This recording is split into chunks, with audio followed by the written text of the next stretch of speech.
Hi everyone, welcome everyone on today's webinar on the launch of the Europe Customer Loyalty Report that is produced by Antavo with the cooperation of Acxiom and MullenLowe Profero. I see that quite many of the people are already joined the call, and while we are waiting for the others to arrive, if you wanted, you can write here in this chat section where you're from, if you wanted to do that. It's here on the right in your little GoToWebinar panel. You can write here to either to the entire audience, or you can write to the organizers only, and then this way we will receive your message if you wanted to share where you're from. And I see that there are some names popping up. We have Chris, we have Chelsea, we have Marco from Italy. It's very nice to have all of you here. So diving in, my name is Zsuzsa Kecsmar, one of the co-founders of Antavo, and the Europe Customer Loyalty Report will be out tomorrow. But you are the lucky ones because you get it today, and the report will land in your mailbox very soon after this webinar. And I can tell that producing this report has been like a huge project, and it started back last year, and it involved a lot of loyalty experts. And this report is based on a global survey of 321 corporate respondents from all over the world. And then we analyzed 25 million customer loyalty program data points. And then this is how we came to the conclusions that we concluded. And then I would suggest that we dive in, welcoming our expert speakers today.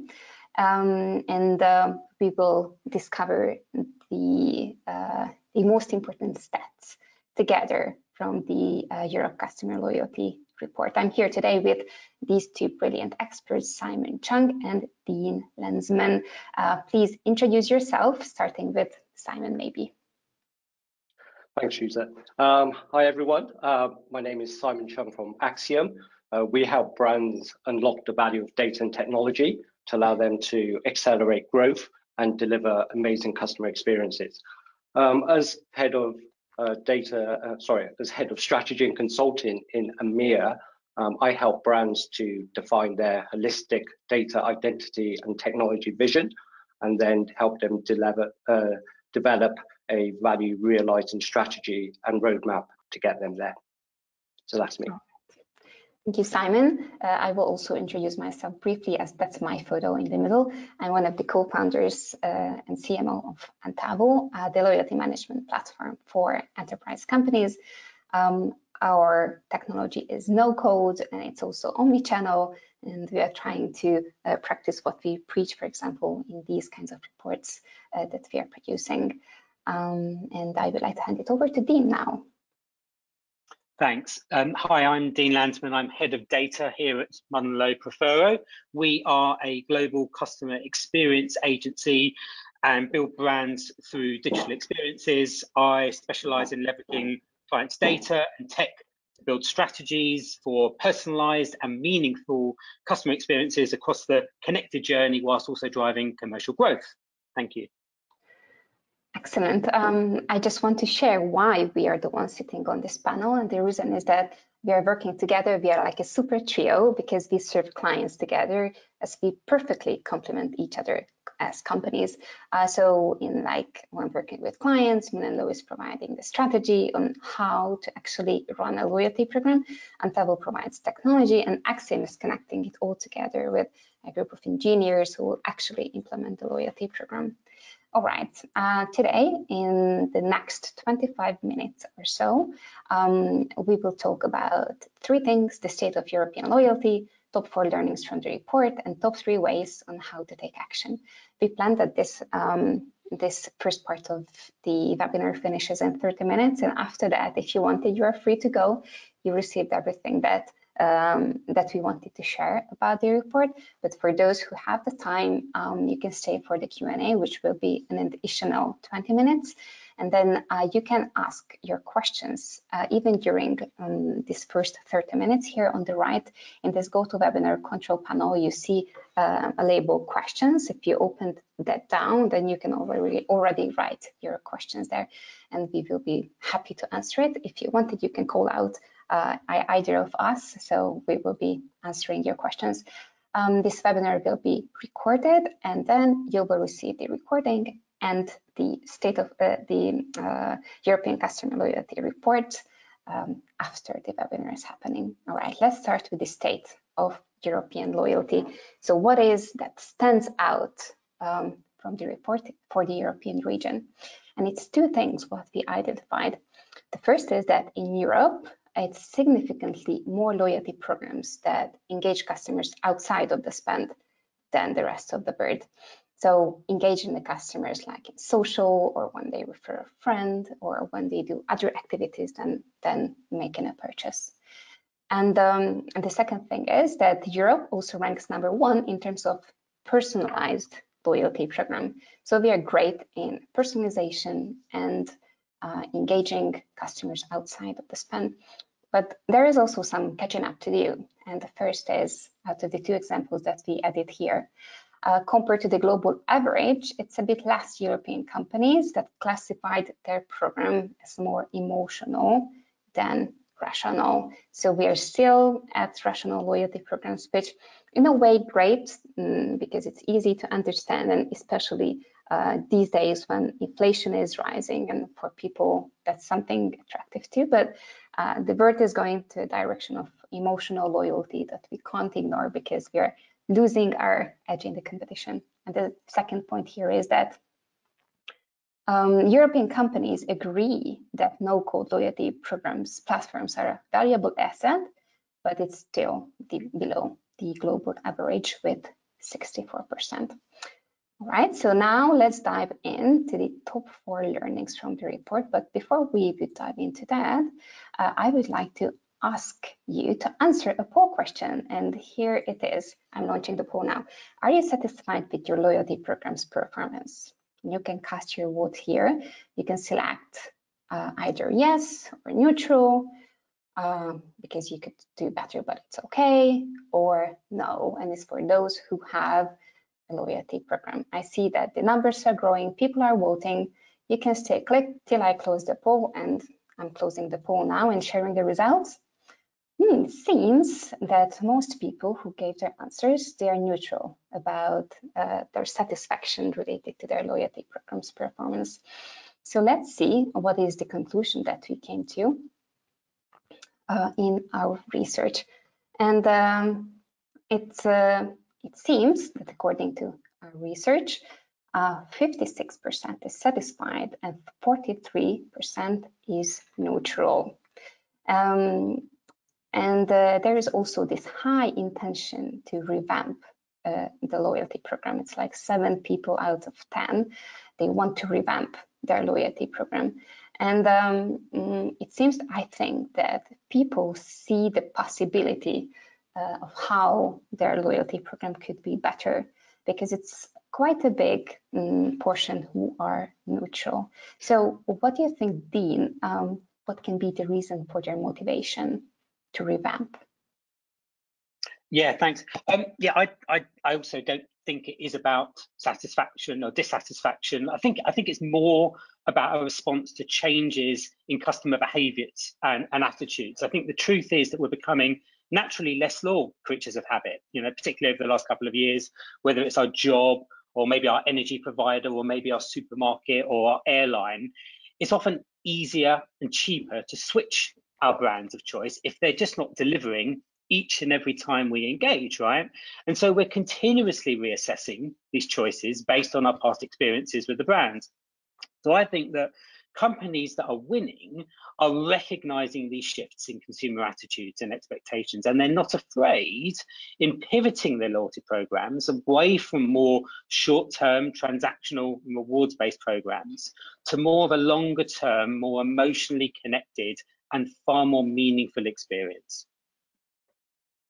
Okay, excellent. And then a part of this emotionally connected and meaningful experiences, personalization and non-transactional engagement, which brings us to our next poll question that I'm adding now. And the question here is, to what extent are you rewarding customers outside of the buying cycle? And here you may select one of the following, like not at all, not much, neutral, or somewhat, or very much. If you have a loyalty program right now, please cast your votes. I see the numbers are growing. It's always so fun to see. So fun to see this. Now I'm closing the poll and sharing the results. And it seems that people are somewhat rewarding customers outside of the buying cycle. None of you said very much, and very little of you said not at all. Now let's see what is that we concluded in the report. It seems that 40% of the respondents say that they currently reward member behavior outside of the purchase. And this is a bit above than the global average. And also 56% said that they utilize some form of personalized rewards or offers, and this is also higher than the global average. It seems that engaging customers outside of the spend is especially popular in Europe. And Simon, what do you think? What are the reasons for it? Yeah, I think just to what Dean mentioned about that sort of like emotional connection that we see today, and understanding consumers' mindset and behaviors much better. Europe is a really competitive market, right, with a lot of nuances in its culture. So trying to get into that mindset of customers and understanding specifically what they value becomes really important, right? And when we think about it as well, when we think about it in not only in terms of sort of like the different countries, but different segments, and we think of the likes of the millennials and the Gen Zs, how much does a brand actually value their influence on social media? And conversely, what type of rewards, and we talk about sort of like exclusive rewards that would meet their kind of fear of missing out type characteristics. So, a really good example of who runs a great loyalty reward program for this type of millennials are O2, who do the sort of like backstage passes for using their mobile phones.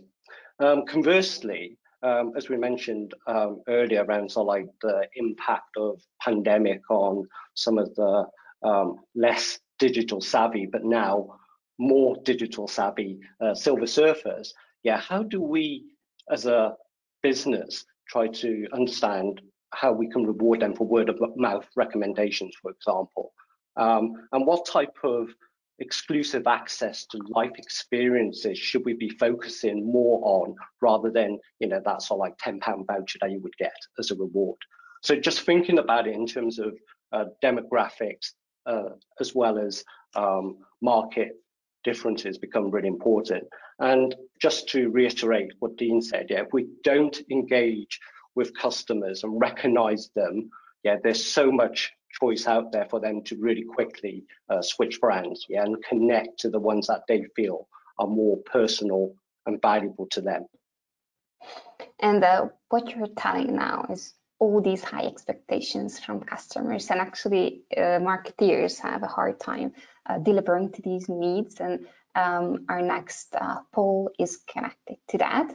And now I'm launching the poll, and this is our last poll.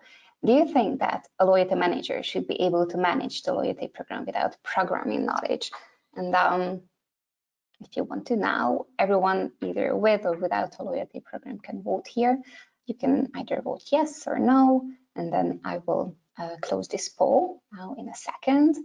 But I don't think that I will be sharing secrets if I tell that most of the people say that yes, loyalty managers should be able to manage the loyalty program without programming knowledge, and 20% of the respondents say that no, this is something we can't expect.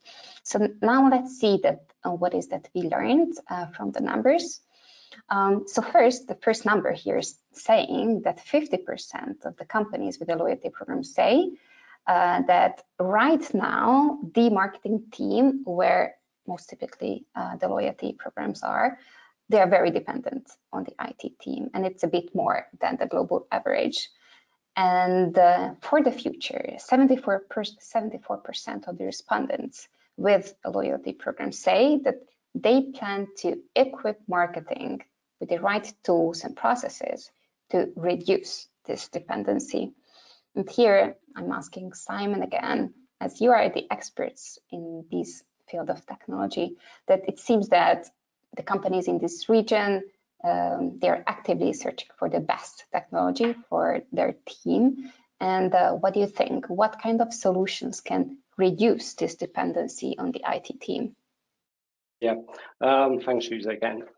It's really interesting to see such a large percentage, right, in terms of sort of like saying, yes, the loyalty team should be a lot more sort of like self-sufficient. And for some time now in Europe, we've seen a bit of a power shift, right, from the CTO making MarTech decisions, often in silo, to now the CMO calling the shots. And the CMO now is responsible for proving MarTech ROI. So what's really important to them is understanding what's the total lifetime value that they're going to get from all the sort of like loyalty programs that they're going to run. But at the same time, they need to look at what the total cost of ownership of technology platforms, right? So what they're looking for, that's reflected in the research, is the more modern, flexible, scalable, and cost-effective technologies. And this is across the entire tech stack, right? So looking at it in that way, the best fit loyalty programs come in two ways, right? The tech itself, having future-proof capabilities, low setup costs, integration complexities, having out-of-the-box components, API integrations, all that great stuff. But of equal importance, if not more, is how easy it is for a non-technical person to use, which ultimately will lead to that lower cost of ownership and reduction in dependency on IT teams. So the best type of loyalty tools are the no-code type platforms, right? Essentially a drag and drop type GUI interface that allows these non-technical users to create, manage, automate, and optimize their loyalty workflows in literally minutes and hours and not days. And this will ultimately free up their time to focus on creating and delivering valuable customer experiences that drive those loyalty. So, but as a whole, I think the tech landscape can be a huge challenge to navigate. So whether brands like yourselves are in the process of looking for a new loyalty tech platform, or if you're not happy with your current ones, where Acxiom comes into play is really help start businesses have that business-led, customer-centric approach to derive what's the best value-driving use cases to help determine that best fit and future-proof type technology for yourselves. All the things that you now talked about, it's related to technology, and then this is what the biggest challenge is for loyalty program owners today. And this is our fourth learning out of the four that we wanted to share in this section. And it seems that this offering seamless omnichannel experience, this is what loyalty program owners in the region find the most challenging. And actually, this correlates strongly with the second challenge, is being unable to create a consistent experience, because it makes it very difficult into integrating into the company's main strategy. And if we see what future program owners think, that this is their number one challenge. And then, Dean, based on your experience and data knowledge, which trends should European companies pay attention to in the future? Yeah.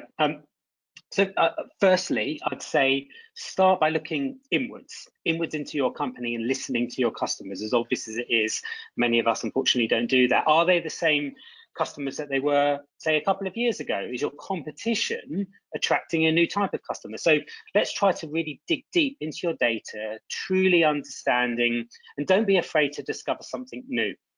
Next, I would say, try to really understand what matters to them, and let's try to think beyond the classic points means prizes approach. Brands that are winning are often finding new ways to really add value to customers' lives, you know, whether it's through entertainment, a bit like what we were saying before with O2, or more community-based value, or maybe it's just about more support and advice. Whatever it is, though, it really needs to be true to your brand purpose. It can't feel like a sort of a bolt-on, something tactical, and it's really got to feel ownable and have that sense of uniqueness in the market. Companies on I guess the front foot are also recognizing, I think, a new breed of customer, a younger Gen Z audience that we've spoken about, or even an audience that has that Gen Z mindset. Thinking like this often helps customers and companies remove the sort of more traditional perceptions of loyalty schemes and really being honest to what that younger audience expects, and also how best to kind of deliver against those expectations. When we look at sort of communications, email still remains a key channel for personalized comms at scale, but we're seeing far more investment in a more connected social channels. You know, in the work that we do, we often try to identify more socially active customers and then build segments to directly target those customers. I think we should also think about the commercials. When we start to, you know, help our clients shape the commercials, I think brands that are succeeding are really being bold and taking a more longer term view and a longer term payback approach. They're often finding credible ways of removing short term revenue demands that I know that are often there. And that often helps them to be able to kind of improve the offer generosity. And so often they're looking at sort of modeling their business to help to really improve the value that they can give back. Lastly, I say that companies that are really defining the future in this space are setting a new tone for data-driven marketing and loyalty marketing. They're often leveraging that value of data way beyond loyalty and comms, as valuable as that is, but helping to really harness that value upstream within the business. For instance, using it to shape product development, or helping to shape product design, and helping to discover new products and services to offer their evolving customer base.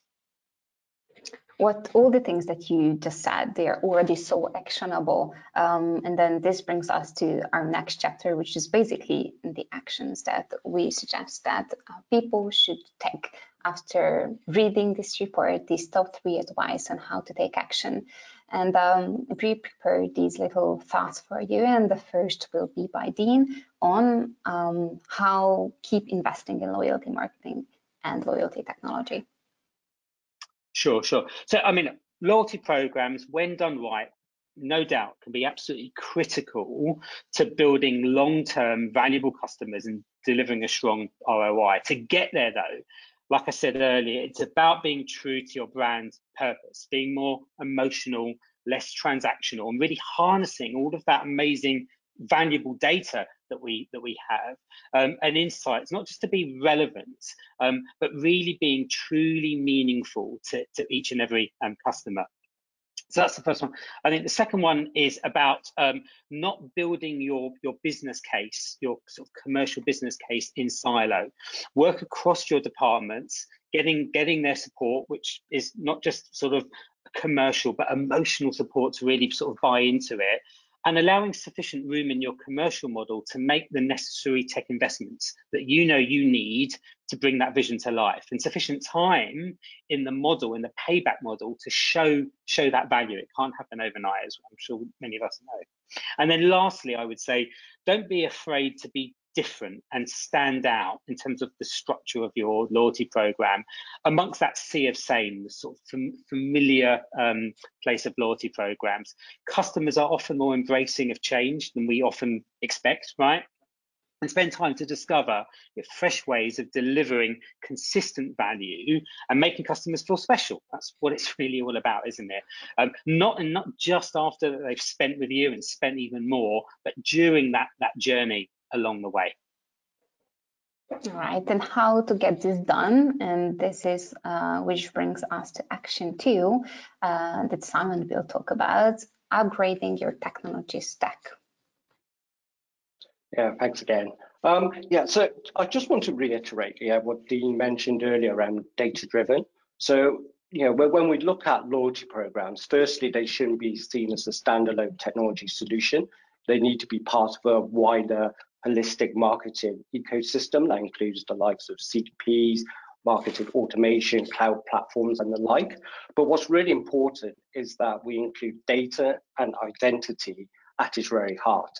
In fact, it doesn't matter what technology you have, unless you have your data and your identity in order and working effectively, you won't be able to deliver the loyalty programs and customer experiences that your brand really wants to do.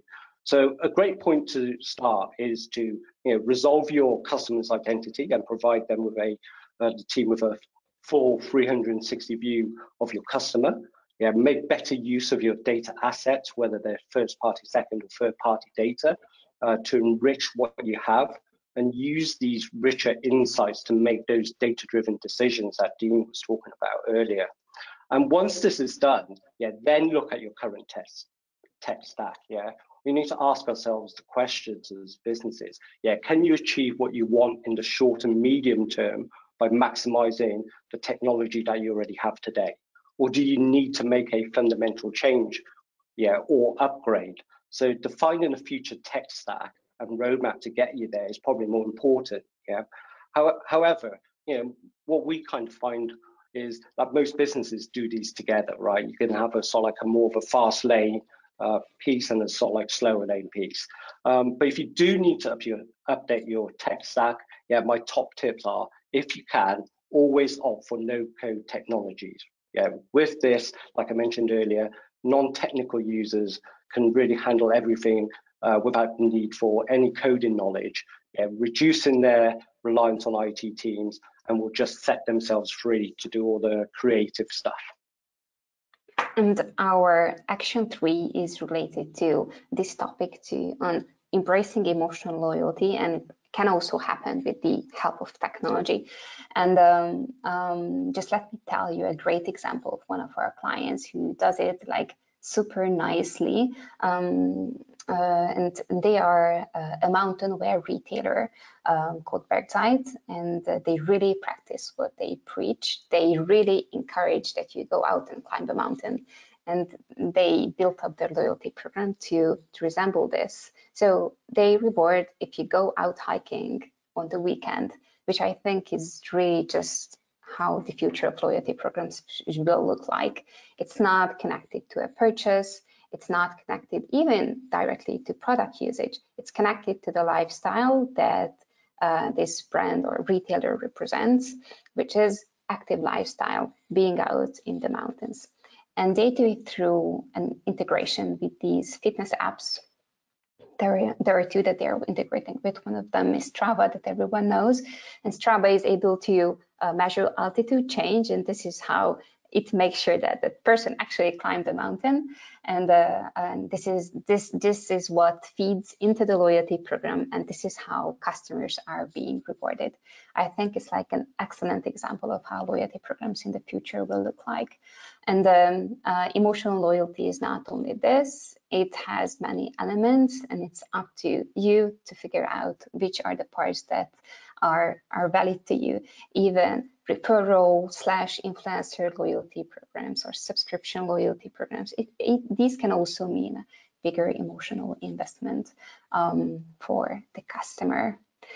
And I think we are so much in time because we were just able to finish everything that we wanted to say in this first part of the webinar, in this first 30 minutes. So I would say this is Q&A time now. For those of you who just wanted to come for the content and leave, this is your cue. Feel free, but we would be very happy if you stayed for the Q&A and that you can ask your questions from Simon, Dean, and myself. Here on the right, there is this GoToWebinar panel that you must see, and there is a part that says questions, and you can type your question there, and we will be able to see it. It wouldn't be public for everyone on the call, but it will be visible only for the organizers. And I already see some questions coming in. Let me see. So here is the first one, and maybe Dean, you are the best person to answer this. This is coming from Kenneth. Can you tell good examples when companies are engaging outside of spend? This is the question. So good examples when companies are engaging customers outside of the spend. Yeah, I mean, and there probably are, there's not always many great examples of that. We've actually had the privilege of working with one client where we've done quite a bit of that actually in the past, which was for Danone, for a couple of their baby formula products, milk products. So one of them was Cow and Gate, which I'm sure many parents are familiar with, and that was interesting about this example actually is because you're not legislatively, you're not allowed to link loyalty to spend for obvious reasons. You can't encourage consumption versus the natural way of delivery, and so our loyalty program that we kind of worked with them to develop wasn't about spend. It was about linking it to support and guidance, and so helping to connect parents to specialists around the development of their children. You know, so if you've got a question, you can connect with a particular specialist and you can get support and you can get advice. So it wasn't linked to spend. You became a member of the club, and then what happens from that is that the content off the back of that, the website content and the email content, was personalized. So I talk a lot about being meaningful, was really meaningful because it built on the response to the particular questions that you had. So it really was about support and guidance for parents that were entering into the world of parenthood, and it wasn't at all directly linked to spend.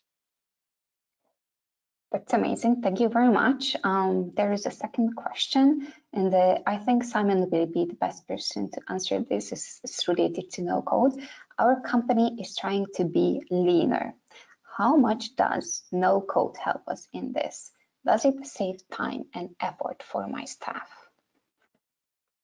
Yeah, we see some really positive uplifts, right? And reduction in operating cost, improvement in the team's capabilities.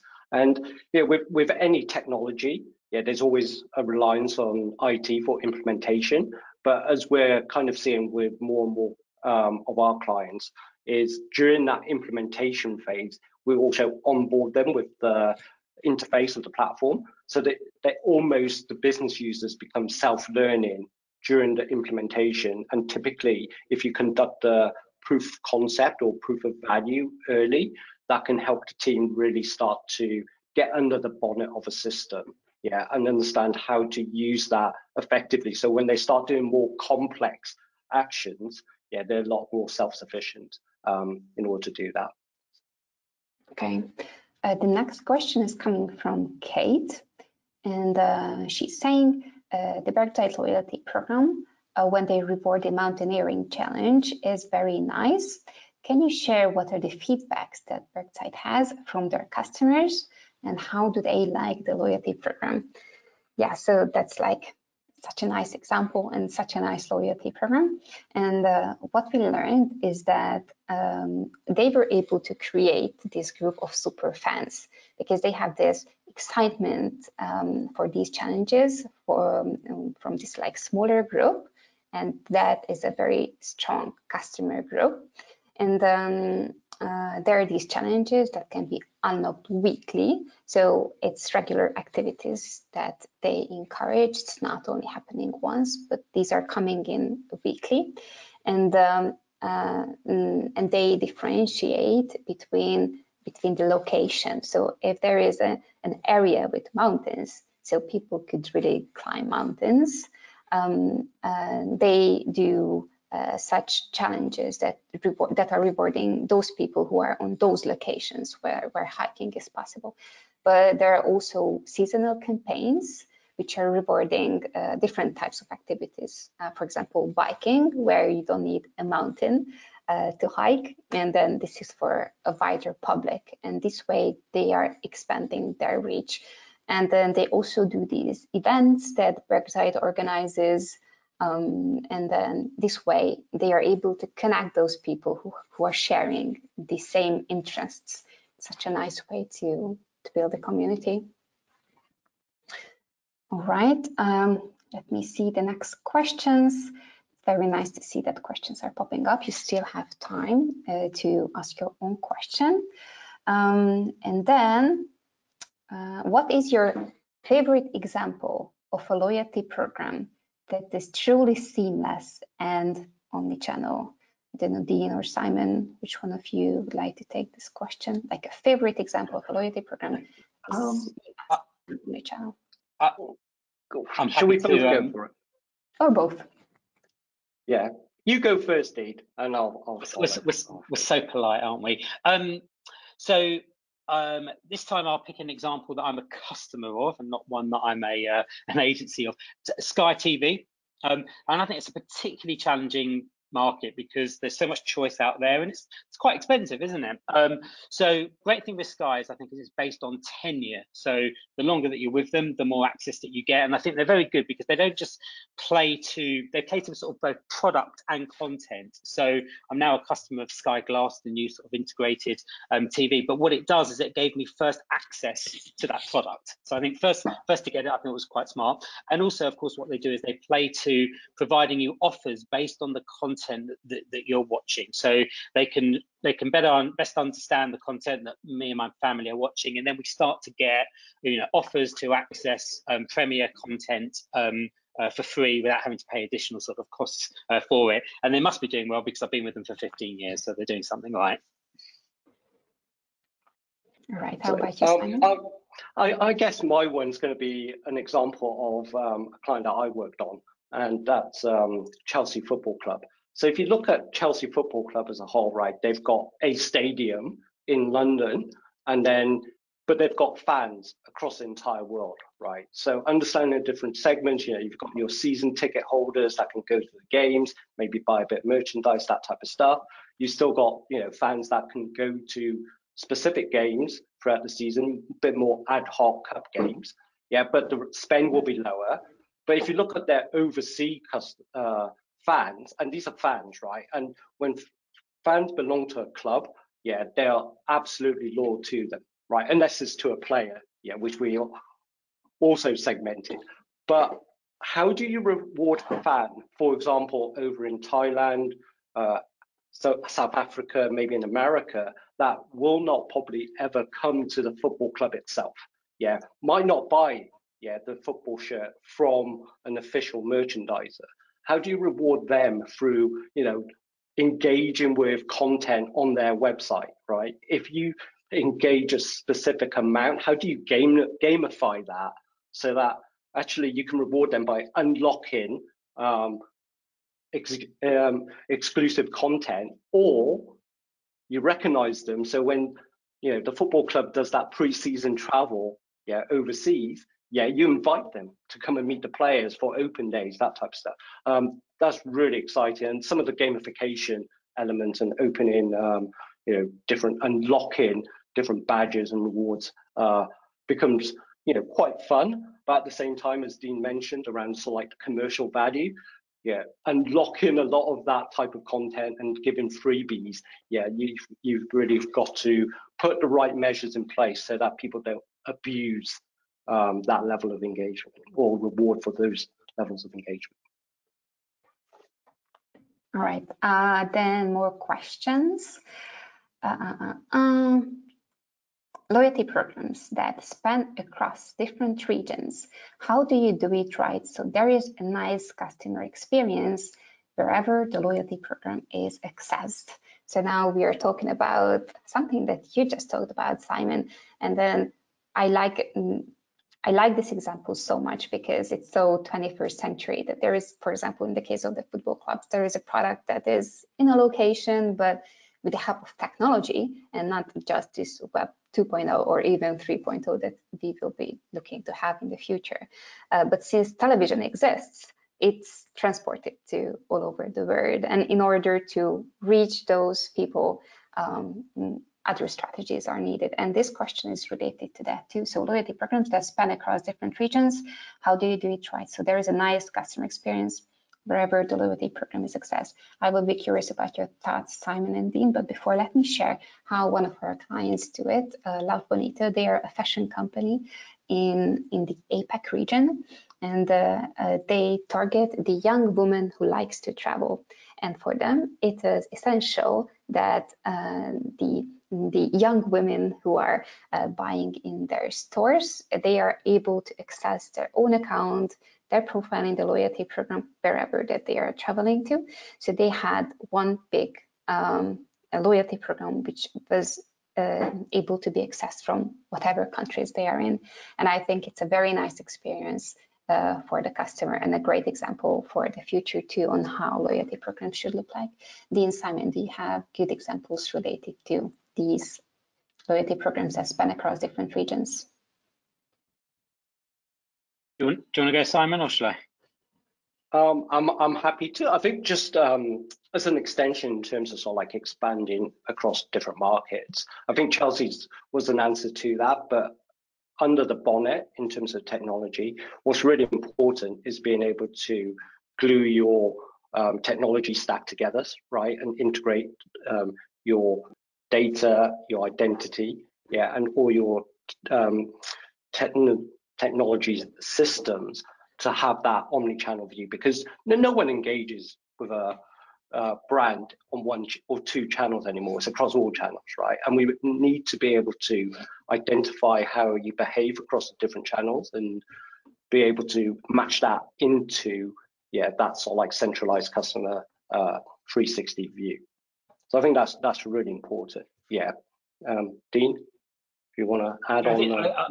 I think I'd have a couple of builds. I think that you've got to be relevant both through content and through channels. So through content, it's about really understanding the cultural nuances. We do a lot of work actually together with Acxiom with Harley Davidson, and we work very hard to really understand what differentiates a customer in one region, one market to the next. And obviously there's all of the data to pick on, both on the bikes that you purchase, but the content that you're engaging on with across all of your channels. And then the second part is the actual channel itself. You know, particularly in APAC, the type of channels that our customers are engaging with are very, very different. And some of those are driving sort of more purchase orientated content, and some are more around more traditional kind of curated comp. So really understanding and engaging within the right channels for the right markets. And the worst thing you can do is just assume, of course, that all your customers are the same across all the markets, which of course that they aren't. So answers always are in the data and speaking to your customers and really figuring out what makes them different at a regional level. Okay, great. The next question that we have here, and then I think after this we have time for maybe one or two more questions. Do you have suggestions for solutions that integrate with Shopify? And here, if you ask this question, Michelle, thank you very much, but I would definitely mention our own tool, Antavo. It integrates with Shopify, and that's an answer to your question. And then here is a next one, and I think Simon will be the best person to answer this. How long an implementation process takes in average when relaunching a loyalty program? So there's someone with a loyalty program already, and then how long an implementation takes? This is what Sam asks. Yeah, I think this varies, right? When we look at implementing any type of technology, right, and there's a massive piece of strategy work in any loyalty program behind this, but from a implementation perspective, we kind of see it in different speeds. So what you want to do is be able to get a proof of value, or MVP model up and running as quickly as possible, and that can take anything from 4 to 8 to 12 weeks, and that's what we typically see, depending on the complexity of the loyalty program itself. And then you're going to start moving into sort of like bigger projects, and that type of big bang approach we don't really see anymore. We just see sort of like agile improvements where we sort of like build on those initial foundations and expand it into different areas. So overall, a loyalty program can take a full year to implement from start to finish and a little bit beyond, but that initial get up to speed is typically 4 to 12 weeks. All right, and then out of the whole implementation period, as Simon, you just said, the first part should be strategy, and this is where you have the most experience with Dean. Just to answer that previous question, how long is the part when this strategy is defined out of the entire implementation process?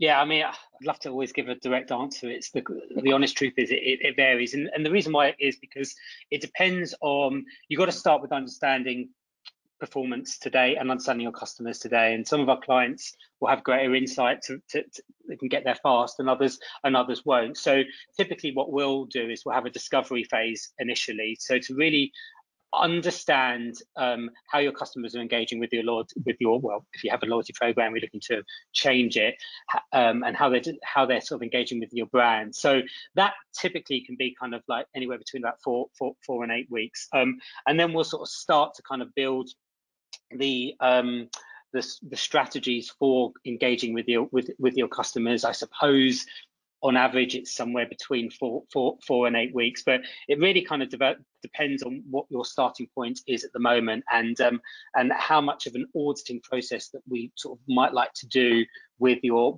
customer database, to sort of unpack that. So that, you know, like Simon says, we don't want to sit around and waste too much time. It really is about sort of working fast, being really clear, and also having really clear use cases for what is it that you want to get out of your loyalty program. You know, because there are varying different strategies for various different objectives. So it depends how close you are to kind of really understanding the value that you're trying to create, and it might not always be totally obvious. Okay, so it means that if some webinar attendees on this call want to launch a revamp to their loyalty program till the peak season, in theory is still possible, but it needs to be started like right now, because I really like the idea of that granular approach that you mentioned, Simon, that a revamp shouldn't be like everything at once, but it can be step by step, because we also see it from our own experience that customers are very happy to receive any kinds of updates to the loyalty program. It's very easy to add new functions, new rewards. Taking out something is difficult, but adding things, it's easy. And then we have our last question. I think we don't have more time for the rest of the questions, but we can answer them in writing. And this comes from Claire. Where loyalty belongs in the budget. So this is the question that we received, and I think it can also mean that where it belongs within the organization. What we see most of the time that it belongs to marketing traditionally, but there are some companies where it has its own department, and we just talked with AirAsia, where they have their own loyalty department, and that communicates with other departments across the company. And they didn't put that under marketing because it's so important for them that they created a whole division for that. This may be the future, that there is a loyalty division, because it's a strategic part of the organization.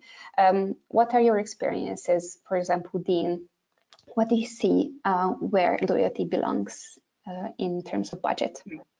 Yeah, well, I think I mentioned it earlier on one of my last 3 points. When I've seen it work at its best, it doesn't just sit within one silo, because the truth is that value can come from multiple different silos, right? So whether it's outside of marketing and comms, it could very well be in product development or sort of more broader insight channels across your business. So when there's a sort of a joint sharing of that budget, whilst of course there's cost that's coming from it, there's value that's being added to it, and that I think is critical to the success, because if you can get buy-in across multiple different divisions, you're effectively connecting up those what were once quite fragmented, once quite siloed divisions, and you're demonstrating how you can use loyalty as a mechanism to drive value across multiple different divisions. If you can get that right and get the buy-in, then hopefully that means more investment and more value, and everyone wins.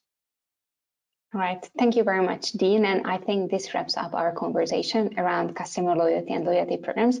Thank you very much for your attention today. And then if you didn't have your question answered, we will write you with whoever we think the most relevant to answer this, either Simon, Dean, or myself. Thank you very much, Simon and Dean, that you were here with us today sharing your expertise. We recorded this webinar and it will be shared with you in an hour or so alongside with the Europe Customer Loyalty Report. And I hope that you found this webinar valuable, and then hope to see you next time. Thank you very much. Bye-bye. Thanks, everyone. Thanks.